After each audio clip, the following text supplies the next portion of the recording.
one's for the birds, this one's for the city. This one for the fans that bleed green with me. Push down the 95 to the right is the link. With a team pulling up, knowing that they getting beat. Exit Broad Street, right on Patterson. Xfinity Live, CPP, what's happening? Dub F Lot, stop by F1. Fly Eagles fly, you hear the song getting sung? What team in the league is number one? Bird gang, yeah, I said it twice. You heard me say it once, now you sure you heard it right. No lies being told, yeah, it's all facts. It ain't me, Green or Kelly, we don't rock with that. Any given Sunday, we don't ever slack. Yeah, we got an SP, time to run it back. And even on the road, yeah, we taking over. All you see is green like you at the Nova. Care less about your squad, bro, it's only us. A cheesesteak tailgate, yeah, we good, bruh. Beer pong baptism, you already know. Con shot, tomato pie, bring 3 of us. After every bird game, you know where to be. 4th of July, NBC, in the heart of Philly. About the birds, all about the birds. E-Rock, Sound is Hollywood Heard. Look up. All right. Okay, Piccolo bringing the fire in the music video debuting tonight for the new 4th and JAWN intro. And here we go. Broadcasting live from NBC Sports Philadelphia studios in the heart of the Wells Fargo Center, where, by the way, I don't know if you heard this, Ben Simmons just drained a 3. The whole place erupted. It was shaking. So we had to know that Ben Simmons drained a 3. Here we go, 4th and JAWN, episode 105. Boys and girls, your Philadelphia Eagles have a winning record for the first time since week 1 after a big win against the New York Jets. Big win. I don't even know if that's the right word. Big win. Predictable win, obligatory win, since the Jets have never beat the Philadelphia Eagles ever, like forever, never beat the Philadelphia Eagles, but it was a win. Meh, okay, it's the Jets. But I'm trying not to make the same mistake as Dallas Cowboys fans made, right? Where you puff out your chest because you beat a couple bad teams. I mean, Dallas Cowboys fans, after they beat the Washington Redskins and the New York Giants and the Tampa Bay Buccaneers, they got all excited. They went into their closet. They scurried into their closet. They broke out their nice new pair of jorts. They put on their nice new pair of jorts. They took those white sneakers, those white Nikes, and they polished it up nice. They got the edges done right, and they thought they were winning the Super Bowl. Well, come to surprise, surprise, when you play good teams, you're paper champions. So I'm not going to puff out my chest or get too hyped up over the Philadelphia Eagles beating the New York Jets. That's fine. But honestly, Gail, I was a little surprised by the reaction. Because whereas you don't go over the top hype about beating a bad team, there was a lot of negativity coming out of that win, right? It was a little curious. I mean, what exactly are Eagles fans upset about? Are they upset at the fact that they won by 25, or were they supposed to win by 30? That would have made it okay. Or are you upset at the fact that they got 10 sacks, that Brandon Graham finally got off the snide and had 3 of them? They had 10 tackles for a loss. Is that what you're upset about? Are you upset that they held Le'Veon Bell to under 90 total yards on 22 touches, and now the Eagles have the number 1 ranked rushing defense in the NFL? Is that what you're upset about? Or are you upset about no turnovers by Wentz? In fact, the last 3 games, he hasn't thrown an interception. Now, I get it. Carson Wentz didn't have a banner day. 17 to 29 yards, 189 yards, and 1 touchdown, when he's been averaging at least 240 yards and 2 touchdowns. The offense only scored 17 points. I get it. They had 9 more penalties. The defense especially. The defense, a little undisciplined there. In fact, I don't know if you knew this, Gail. The Eagles are 4th in offensive pass interference and number 1 in unnecessary roughness by a large margin, undisciplined. Derek Barnett? Yeah, and Doug even said in the post-game press conference, when asked if the boys played well, he simply said no. But it's the Jets. The moral of the story is it's the Jets. You're not going to crack open the playbook and dig out all the great plays so you can put them on film for the Jets. You're not going to go and have this, go all out and bring your A-plus game against the Jets. The Eagles brought their C-plus game and still won by 25 points, and that's okay. Here's my biggest question going into this episode and into this week, because I'll revisit what I said about the schedule a couple weeks ago. Normally, when you break down a schedule, it's 4-4, 4-4. You break it down into quarters. I broke this schedule down into 5-3, 3-5.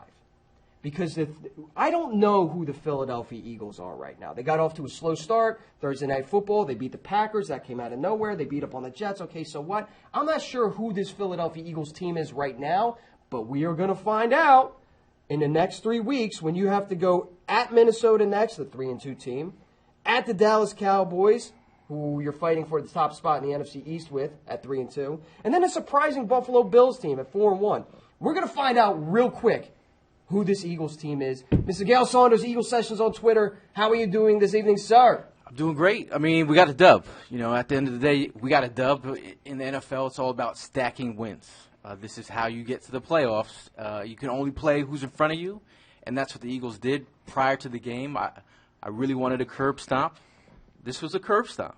Right. The defense actually came out and got some sacks, put up some numbers. Jim Schwartz sent some blitzes. But, you know, guys at the back end of the rosters making big-time plays and big-time moments is very exciting to me. Like, guys were getting sacks that normally don't get sacks. A guy off the street like Skandrick makes a big play. I mean, these are the kind of things you like to see from a championship football. Obviously, we would like to see more cohesion with the offensive unit. The play calling, like you kind of alluded to, I was trying to rack my brain, like, maybe they stopped showing stuff. Yeah. Because, they thought they had it in the bag. That's the feeling I got. So they maybe took their foot off the gas pedal. But there was some little plays here and there, like, them struggling on a 3rd and 1. You're just like, get it? These are the kind of things that you start to question. But overall, you got to be excited for the defense. They really showed out, and they really, showed the dominance. You asked me right before we went on air, literally 30 seconds before we went on air, you asked me, are you mad at anything? And I said, save it for the show. Now, you can tell by my rambling introduction that, whatever, it's the Jets. If they didn't look great, that's okay. They didn't need to be great to beat the Jets. Are you mad at anything? Because you see it on the timeline, right? You see, like, the negative, like, Carson Wentz got to be more accurate. Carson Wentz got to do this. Why is Doug doing a play? And then you just kind of, are you digesting that with a splash of, it's the Jets, or are you upset about stuff? I'm not mad at anything. I think, I just thought I could have seen a better performance from the offensive unit. They didn't really score that many points. The defense was putting up the numbers. I would just like to see more cohesion. If there's anything that I could pull out of being a little bit concerned is Carson Wentz, protecting himself. There was a couple plays there where sometimes you got to take the check down, Carson. I've been saying this for months, his ability to just take the check down, take what the offense gives you. You never go break. You never go broke taking a profit. And I really think that Carson Wentz, if you saw that one player where he took a sack where Jordan Howard is in the wings, he got his knee bent up. Yeah. That whole stadium went, you heard a collective teeth sucking, like, dude. But, that play where he ducked that one dude, that's Carson magic, bro. That was like Matrix. Yeah. Yeah, and that's the MVP, Carson. Those are those little flashes of that 2017 season when you're like, oh, my God, this dude is legit. He's for real. He's Patrick Mahomes before Patrick Mahomes was Patrick Mahomes. He had the league on fire with moves just like that. It's great to see it against the Jets. Now we need to see it against better competition. Because I'm not about to sit here and pull a Dallas Cowboys fan and puff my chest over the Jets. Evan Hollywood Hearn, how are you doing this evening? I'm a little bit disappointed. You're mad. Not in the Eagles' play, but in our fan base. Because the first thing that I heard people complaining after that win, and it just didn't make any sense to me. I understand where they're coming from with the defense scoring more points than the offense. The Eagles showed up and they beat them by 25. That's the bottom line. They got 10 sacks. We got some confidence. Going into that game, I wanted this defensive line to take advantage of a poor offensive line and a poor quarterback, and I wanted them to get their confidence up, get some sacks in them. They got double-digit sacks in that game. I totally understand that the Eagles' offense didn't drop 400 yards and 3 touchdowns, but really what does it matter if we beat them by 25 or if we beat them by 40? Like that didn't make much sense to me. I think the Eagles really took their foot off the gas.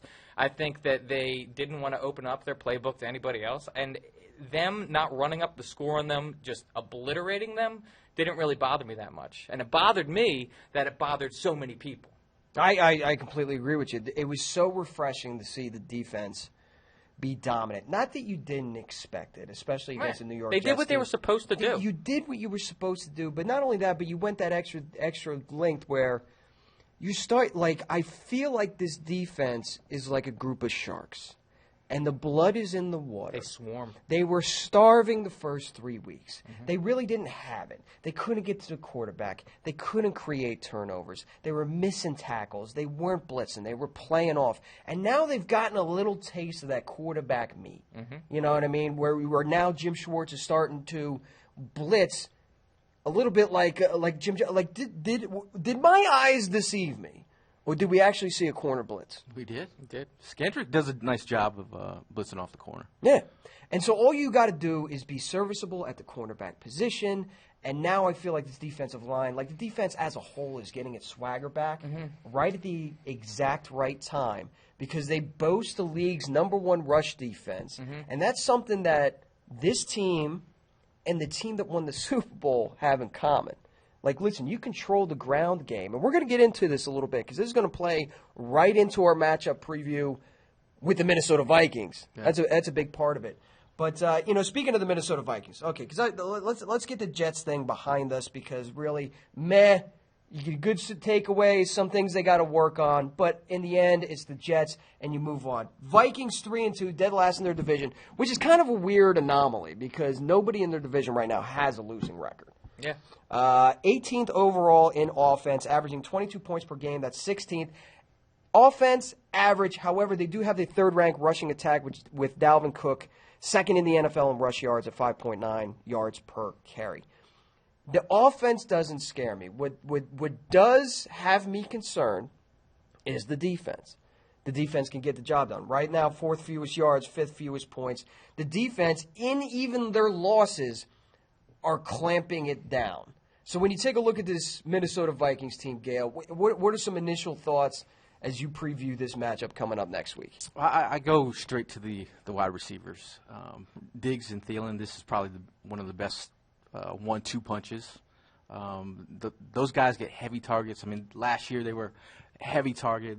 Each got double-digit targets against our cornerbacks. And you think about our cornerback play, like, these are the kind of guys that, can get separation with their route running. So their ability to get explosive plays. Explosive plays, they're the #2 team in the league with explosive plays.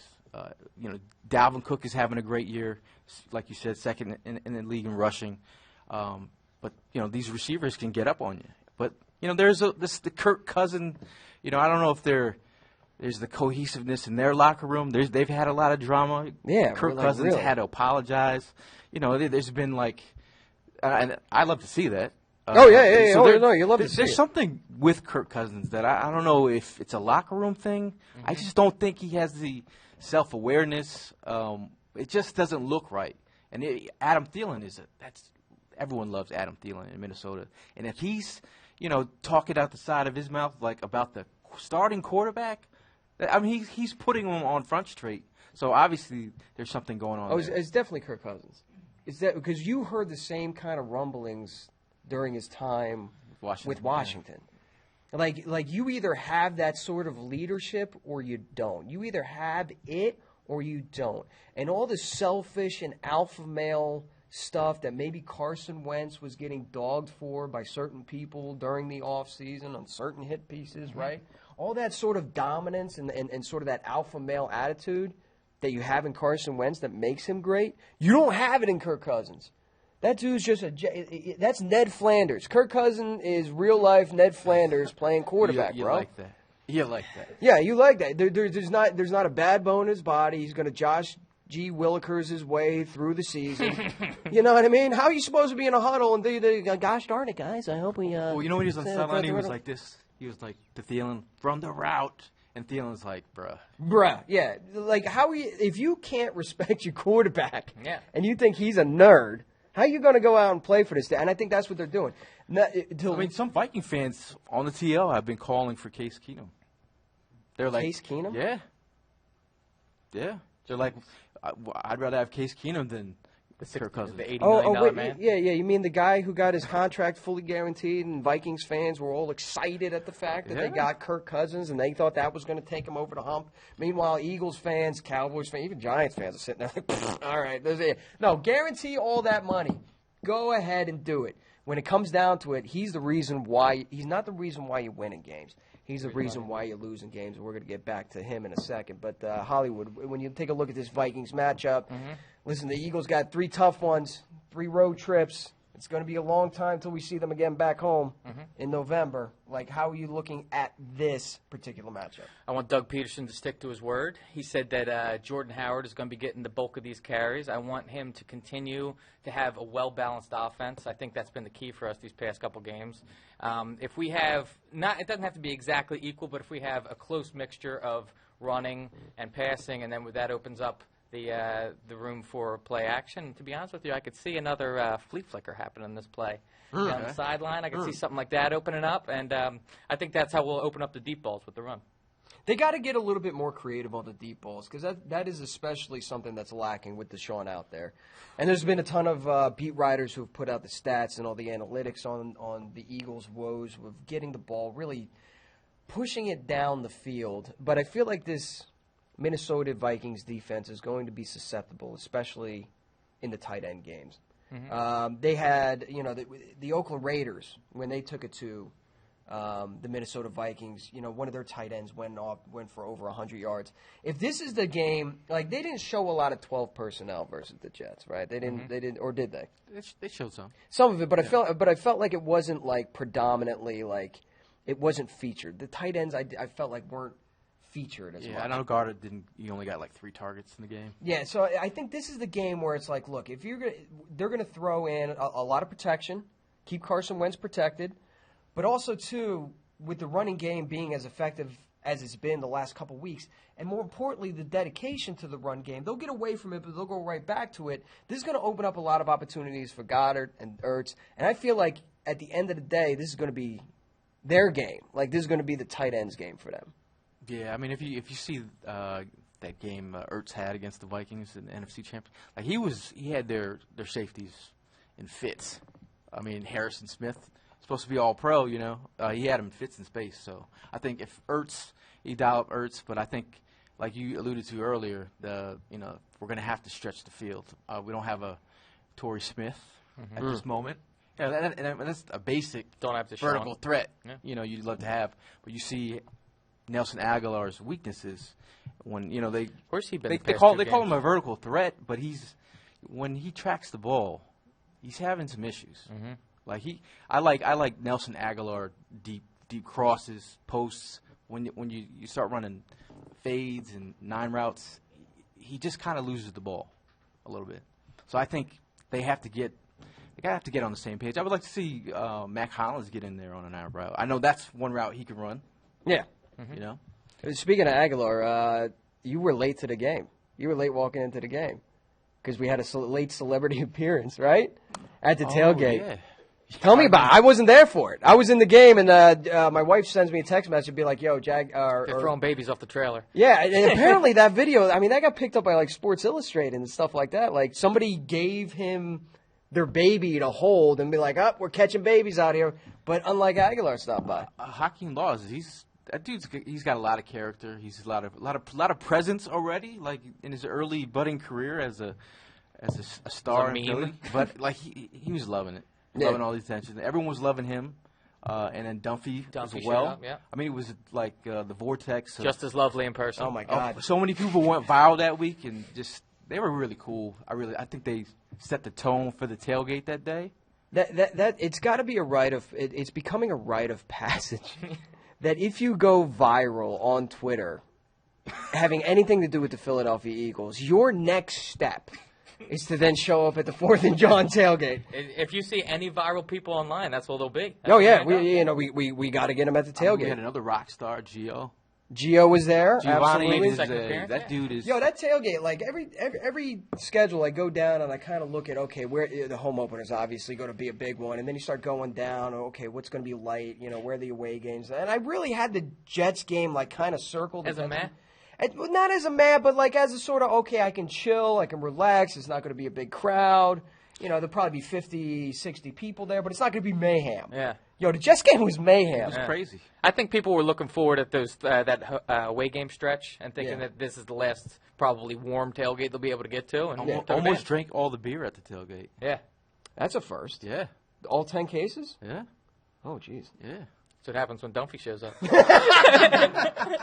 And the UK, the British Irish Eagles Those group, guys, they had a great time. they had a great time. Yo, it's so much fun to see when people show up, especially out of town, whether Yeah. they're from California, Florida, Texas, but from the UK, for them to finally see what actually happens, because everyone's been looking at it on social media. Everyone's seen the video. Everybody's seen, like, what we post or the tailgate cam or the videos of us walking around interviewing people. But to actually be there, it's kind of cool to see people. It's cool to have those interactions as well. I've past few tailgates, I've talked to multiple people from England and different parts of Europe, and just asking them how their sports environment compares to ours. I'm asking them about their soccer teams and whether they're tailgating or just what the pregame atmosphere is like. And this really is like a thing that is maybe not just a Philadelphia, but like an American thing, going out in the parking lots, drinking, tailgating. There was one guy from England that I had talked to, and he says to me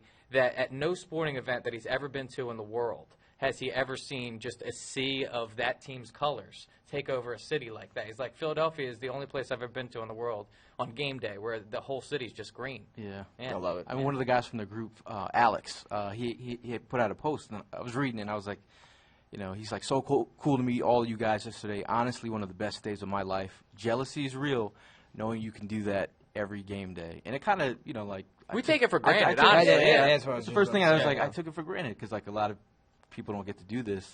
But just seeing the look on their faces and seeing how much a great time they had, meeting everybody, and just they were in their element. I'm loving all the sad new to people see that are them go stopping home. by the tailgates. But more are encouraged to stop by. Please, absolutely, and we will see you once again. When do we come home? We come home in November for the Bears game, right? The Bears November game. 3rd, I believe, yeah. The Bears game. There's so They'll be look. going till November. Speaking of that 5-3-3-5. I mean, okay, so you get out of the first 5, you're 3-2. These away games, you need to be 2-1 for the away games, 2-1 for the home games. By the way, that's the most difficult part of the entire schedule. You got the Bears, who are leading or tied for the lead in their division over there. You've got the Patriots. Obviously, that's a humongous game. Not only because it's Bill Belichick and the Patriots, because of all the Super Bowl things, but also, too, Carson's got to win that game. Yeah. Because if Carson loses to Tom Brady and the Patriots and Nick Foles won, that's going to be kind of a little bit of a black eye on the season. And then all of a sudden the doubters and the creepers, they start, the Folesian society all of a sudden starts coming out again. And then you get Russell Wilson. Yo, Russell Wilson's hot right Russell now. Wilson is a man on fire this season. I think it's definitely a knuckle-up, stretch. Like, this is where I think it makes this team.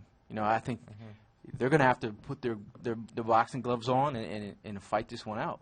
Because there's a stretch of games where they have to really showcase what they got. And this is the meat and potatoes of it. Like, you get all right, so the first 5 games you went 3-2. If you can go 2-1 on the road, and again, Minnesota, Dallas, Buffalo, and you come back and you win 2 out of those 3.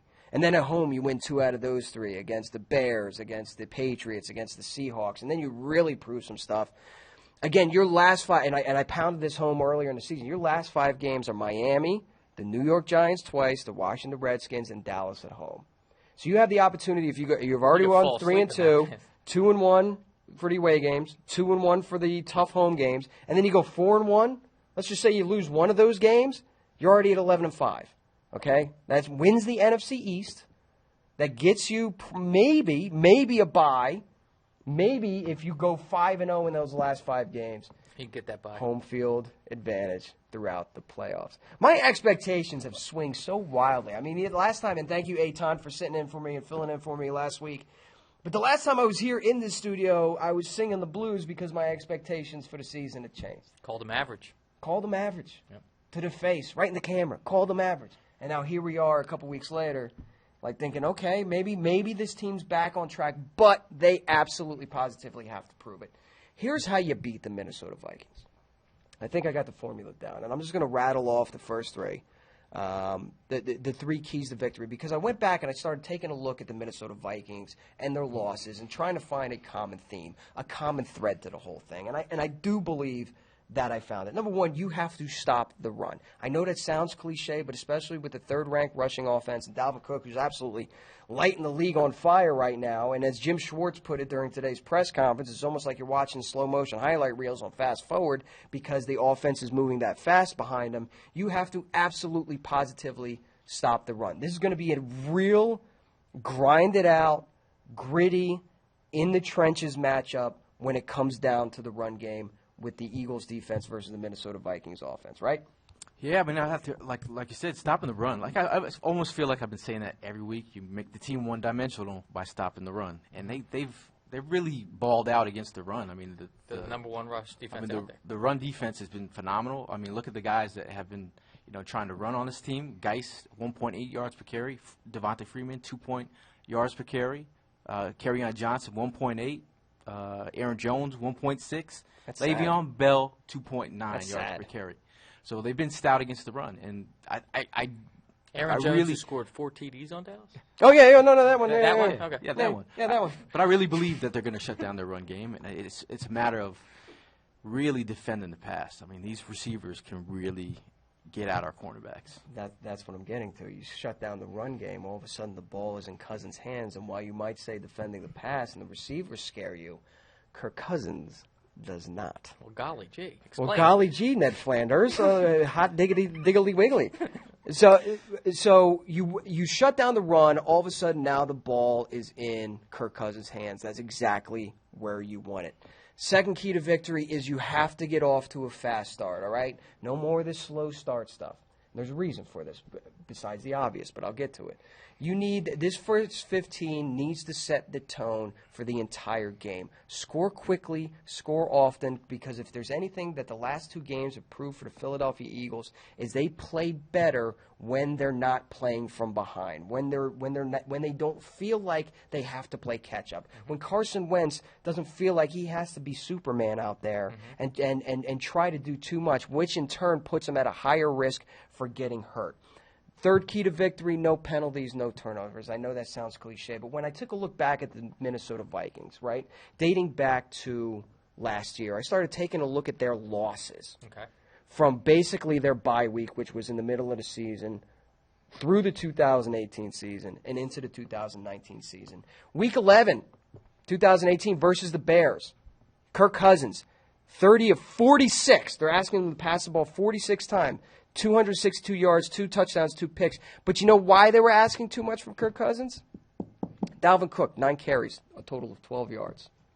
Not only that, but the Minnesota Vikings went into halftime down 14-0. So they shut down the run. Ball was in Kirk Cousins' hands. They were down in halftime. Yeah. Week 13, 2018, against the Patriots. Kirk Cousins, 32 of 44, asking him to throw the ball 44 times. 201 yards, 1 touchdown, 2 interceptions. You know why they were asking Kirk Cousins to throw the ball 44 times? Because Dalvin Cook was under 100 yards. The ball's in Kirk Cousins' hands.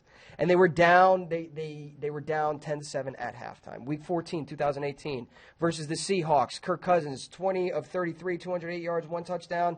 Again, Dalvin Cook, 13 carries, 55 yards. They were down at halftime 3-0. Are you starting to notice a trend? I'll continue.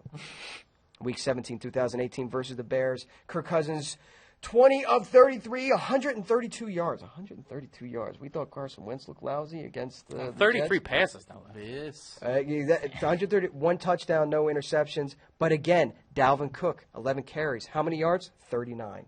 They shut down the run game. And the Vikings were down 13-3 going into halftime. Week 2 this year versus Green Bay. Kirk Cousins, 14 of 32, 230 yards, 1 touchdown, 2 interceptions. This was the anomaly because Dalvin Cook went for $154. This was the anomaly. But again, they were down 21-0. Week 4, Kirk Cousins, 27 of 36, 233 yards, no touchdowns, no interceptions. Dalvin Cook was held to 35 yards. They were down 10-0. So if we go back to the keys of victory, here's what happens with the Minnesota Vikings, and here's how you win this game. I know this is a little long-winded, but I'm making a point. You got all that out. That was impressive. Go ahead. If you get off to a quick lead, simply put, if you have the lead at halftime, you win the game. The Minnesota Vikings, I went back even further to the beginning of that season. If they, in no circumstance, if they were down at halftime, did they ever come back to win a game? Why? Because they abandoned the run.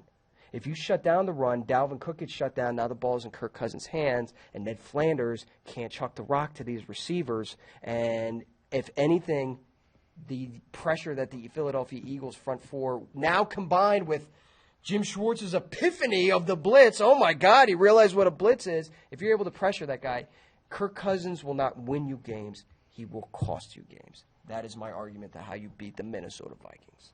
I like it. Very impressive. Thank you. A lot of numbers there. A lot of numbers. I'm not a numbers guy, but I had to. A lot I of had analytics. To look. This guy with the analytics over here. I'm not. You know, listen. I'm EFF not, over here with the stats. EFF. EFF bringing the stats.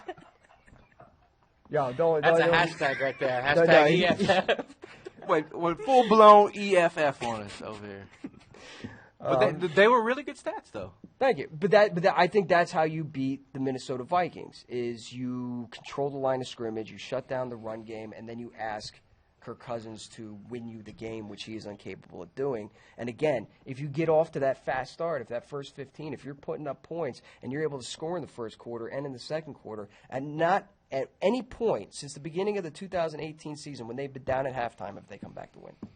Yeah, I mean, I think, if you rely on Kirk Cousins to win you the game, then that's where you get in troubled waters there. Like, I think, players have to, play around him and ball out for him to, succeed. Mm-hmm. But, I mean, he has had a pretty decent record versus the Eagles. He's been putting up the last 2 games. He's thrown for over 300 yards. But last season was 30 for 37, 301 yards, 1 touchdown. But I think, if he does know some of the weak spots in this defense, mm-hmm. But if I think the quick passing game is really, if I'm offense, that's where I attack, mm-hmm. And I think some of the things that Jim Schwartz needs to do is throw some wrinkles in it. The one thing that scares me about this Vikings offense is the wide receivers, honestly, and Dalvin Cook, obviously, but. Having Stefan Diggs out there and Adam Thielen, we got, Craig James. He's going to be starting another game at corner. He played well, but we're talking about 2 top-tier wide receivers. So we're talking about 2 top-tier wide receivers, but any good defensive coordinator, the first thing they will try to do is take away the thing that you do best. Simply put, I mean, when the Eagles were having their woes in 2018, trying to repeat as Super Bowl champions, one of the things that you constantly saw the defenses play the Eagles like they're going to bracket coverage Zach Ertz. They're going to take away your best receiver, and they know you're not going deep, so they're going to start playing a lot more man to man. They're going to start making the linebacker dictate what you're going to do in the RPO game. So I mean, these defenses. I forgot where I was going with that. Where was I going with that? Lead us to the water. EFF just totally broke down. Spence is cracking up, dude. I totally forgot where we were going with that. Yo, do we got any Facebook questions or Twitter questions? Let's go right to that. All those EFF stats. Yo, this is what happens when E-Rock tries to talk too many numbers. It's like, yo, you get the Windows 95 blue screen of death, and it just freezes up. I have Yo, you ever talk so much, like you're talking so much, and you're like, where am I going with this? Like, what am I talking about? Yeah, I still have no idea what I was talking about. Go ahead. Let's go with the Twitter off the rails. We are off the rails. Let's go for it. So I got a question before I ask a Twitter question. Any sympathy for Jay Gruden out there?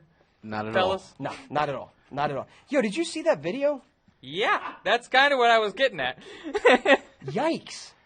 Like, how are you at a bar? And your team is that old or new? That was supposed to be a couple years old, and apparently, I thought that was blog had it, but didn't want to be jerks, so they didn't show it. But yo, how are you a professional head coach smoking Doge outside of a bar and expect nobody in this day and age? He's sitting like Indian style, like on the. on the ground. With a girl in his lap. Yo, he almost looked like he was at the 4th and John tailgate. He did. Right? You know what I mean? Like Now that he that's too doesn't much have to drink. anything to do on Sundays, Jay, come on down. What a dumpster fire that team is. What a dumpster fire that organization That organization is a mess, dude. Their front office is the crux LeVar of the Arrington problem. was saying today, he was saying that Schneider, he has this thing where you can't make eye contact with him if you're not a certain level of person within the franchise, or if you're a player, you have to address him as Mr. Snyder. Wow. That's a lot of cojones for a guy that's never hired a winning coach. That's called no self-awareness. Really, never hired a winning coach. The coach that had the highest winning record with him was at 500 exactly. Oh, wow. Yeah. Dude, that is I terrible. think he's had somewhere between 6 and 8 head coaches. Not one of them has ever had a winning I think record. Brittany on the timeline was like, "Hey, I think we're going to get." Oh, here we go. Thank you, Trucks. You think we're going to get sweet tickets? Like, hey, we can get sweet tickets for real cheap for $75. I'm like, I'm not buying tickets now. Dude, when we go down to DC, we buy tickets in the parking lot 30 minutes before the game because they go down to they're nothing. They're like $20 a ticket. It's like going to a Phillies game. There's you know what I mean. At the end of the season, there's nobody there. These are all the head coaches that have been hired by Dan Snyder. First, it started with Marty Schottenheimer. He went 8-8, and then there was Steve Spurrier, went 12-20. Our Chip Kelly. Joe Gibbs went 30-34. What were they thinking there? Jim I Zorn. hired him twice too. Jim Zorn went 12-20. Mike Shanahan went 24-40, and Jay Gruden ended 35-49-1. So basic ball has been going on in Washington. If you're a Redskins fan, how do you even support this team anymore?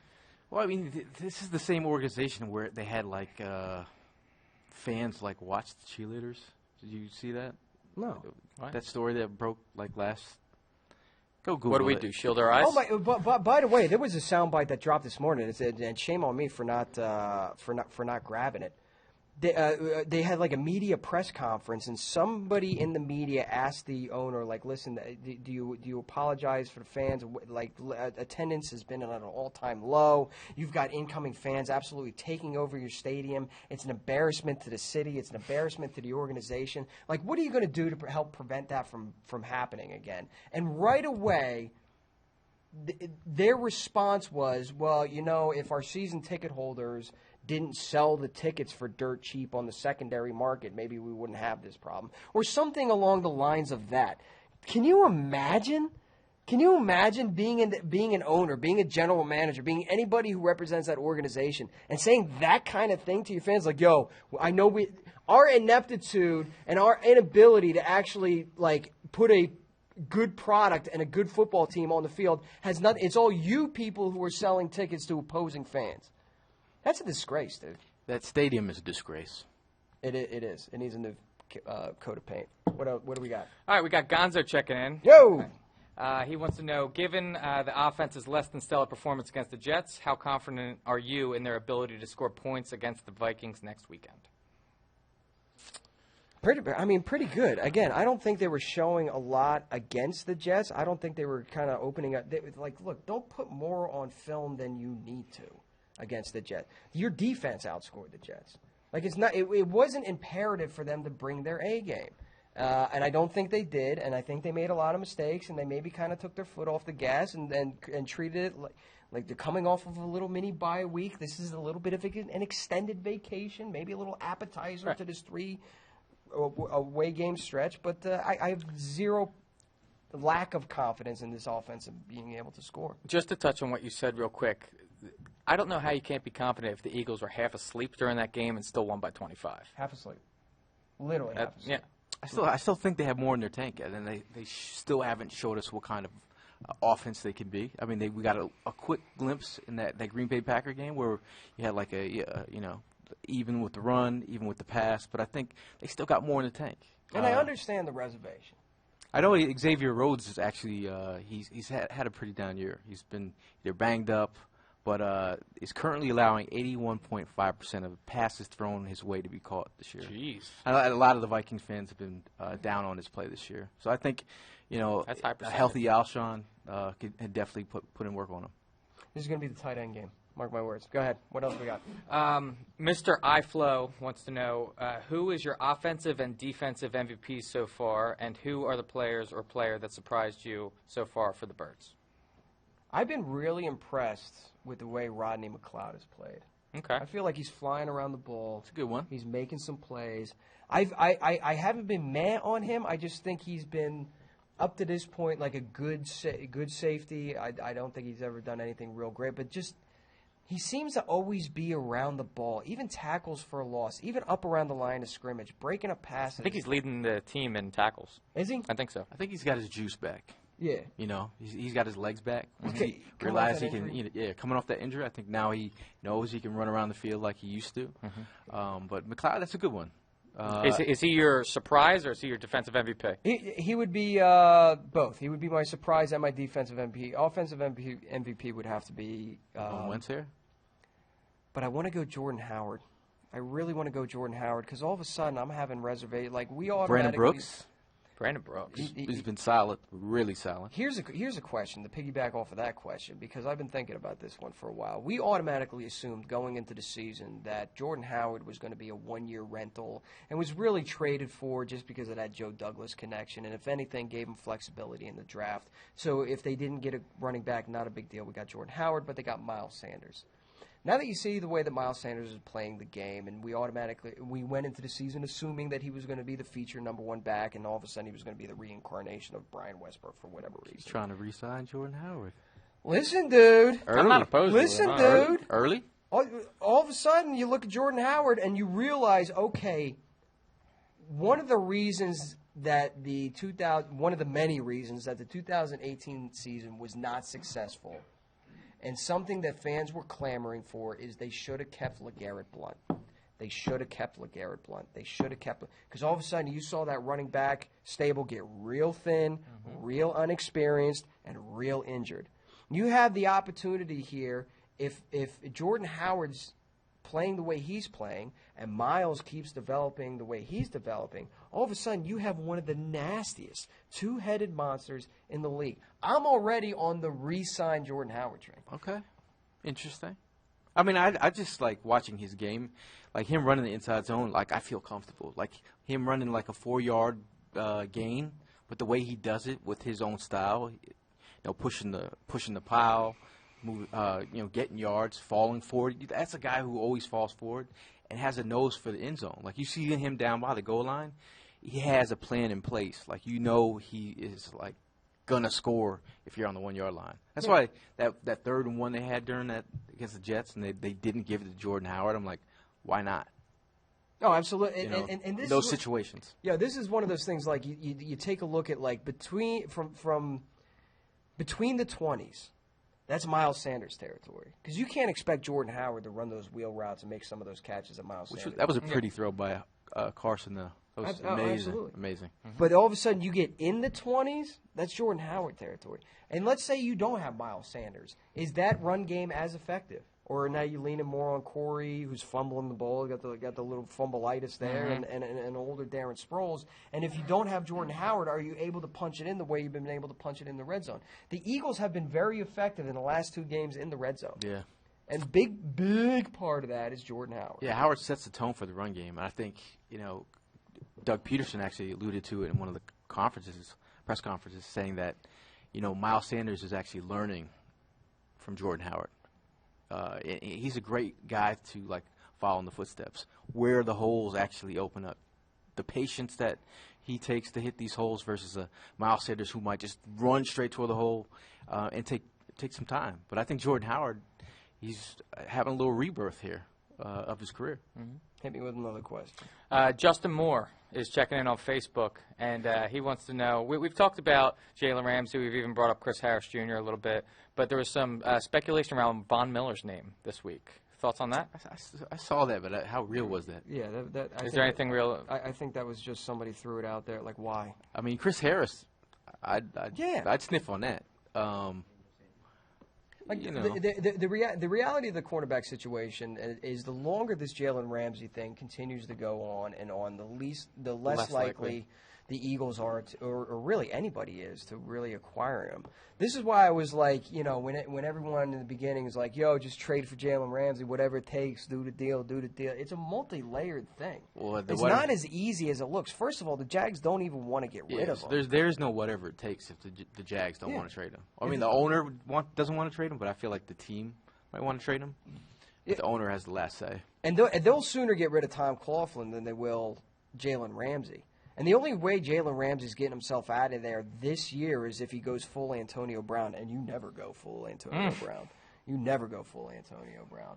So the Jalen Ramsey thing, okay, if the team doesn't want to trade him, they've already reportedly turned down 2 first-round picks. If the Eagles are playing the way they're playing and are supposed to go the places that they're supposed to go and they meet the expectations that at least this fan base has for them, that's going to be 2 late first-round picks. If they've already been offered by any other team, you have to assume it's going to be kind of right there or below it. So now how much are you really, really willing to give up to get Jalen Ramsey? Not only that, but there's a contract extension that needs to be signed that he needs to agree to pre-trade.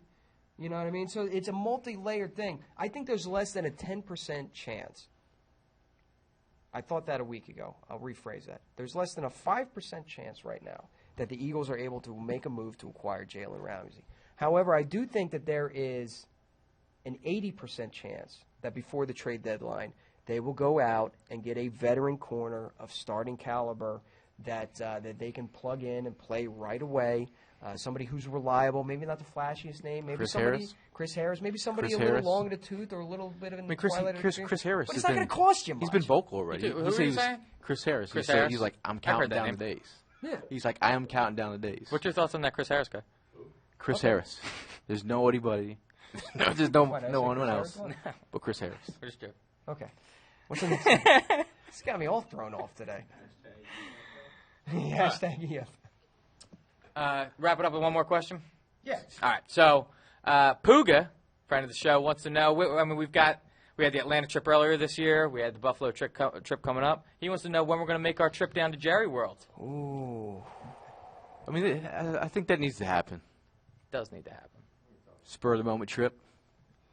You know what? As much as I would love to go down there, I don't know if I can open my wallet and pay money in the state of Texas. I don't know about that. I don't know if I can bring myself. Are you scared?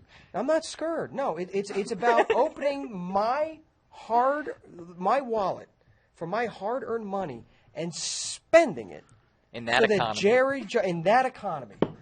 I don't know if I can bring myself to do it. But I know a lot of people agree with me, too. But you're in the belly of the beast. That's when you have to, you just have to go. Plus, you got to put on your shield and knuckle up. Listen, I don't want to knuckle up in Dallas, and I'm never one to toot my own horn, but I guarantee you, so there's going to be some Dallas fan down there that recognizes me as that jerk from Twitter. And I've been talking so much crap over the years. That's E-Rock. Hey, that's the guy. Look, it's going to be a problem. I will not spend my money for Jerry Jones. I know. Prime went down there, and you went on the Star, didn't you? Did you spit on it? Worse. He said worse. We can't say what he did. Come here. I want you to take a look. He did the dog butt wipe on it. Okay, can we pan up a little bit? Can we pan up a little bit? This right here is my head of security. This is Prime. This is why he's able to go on the Dallas Star and do what he does. Look at those traps, son. Look at this man. You see that man on the Star, what are you going to do about it? Nothing. You ain't going to step to him. Now pan to me. You know what I mean? You might swing. Where the traps, son? You might take a swing. You might see this mug. Where the traps, all son? 5'6", 160 pounds of me, and you're like, I'll do it. I'll go for it. I'll do it. We're gonna go viral real quick. We're gonna take a swing at E-Rock. I'm not going down to Jerry World. Come on, man. We have to as a group. We have to. What make if we that pack journey. our own food? We have to make that journey.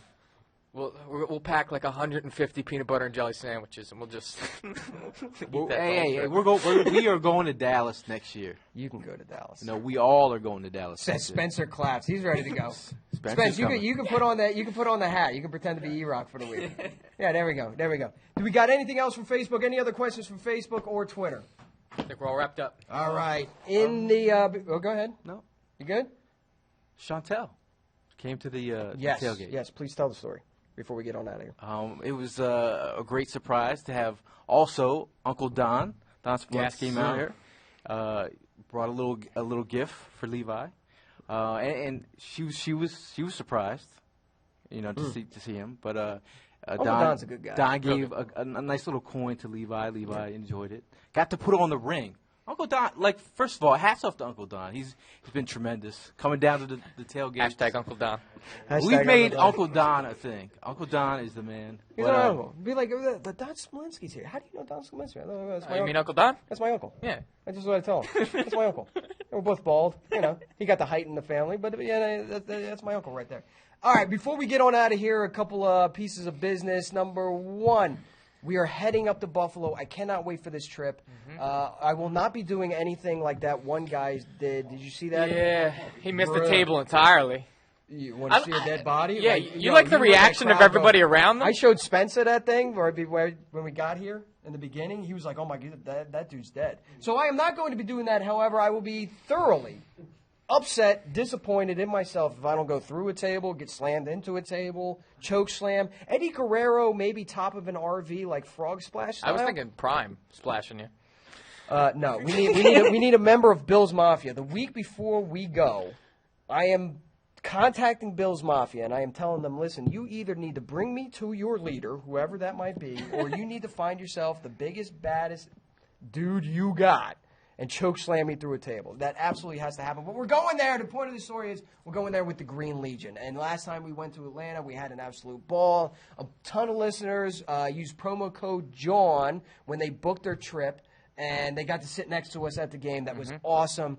They do have tailgate only, ticket and tailgate, hotel and tailgate, hotel pep route, the whole thing. Anything you want, just visit them, take a look at the packages. Please use promo code JAWN so you will party with us. Also, our Design Tree shop is on sale, Gail. Did you know that? Obviously, you knew that. You came in with a hoodie. It is hoodie season. If you use the hashtag hoodie, SZN, season, you will get $15 off a $50 order because obviously these hoodies get a little expensive. So we're trying to help you out. Get warm for the tailgates. Yeah. And we have a book fair. Shantae is having her book October 12th from 3 to 7. You have to check out her book that she wrote. Absolutely. You should be there. You should She be there. gave my kids a copy. They enjoyed it. They already read it. Yeah? They enjoyed it. You Yeah, like it? absolutely. And, of course, thank you to Bud Light as well for sponsoring the tailgate. We are obviously going to need more beer for the next tailgate because we way burned through it. And Tina showed up to the tailgate for the first time, Conshohocken Bakery. She saw the tomato pies and everybody enjoying the tomato pies that she makes. Conshohocken Bakery, please. Best tomato pies in the Philadelphia area. Check them out. Anybody else got anything before we get on out of here? I'm ready for some sweet, sweet Minneapolis tears. Oh, we didn't even get to the Minnesota fans. Oh, It's gonna be delicious. We'll save it. We'll save it for the next show. Foles. And until next time, we will see you next week. Go Birds. Thanks for tuning in to 4th and JAWN.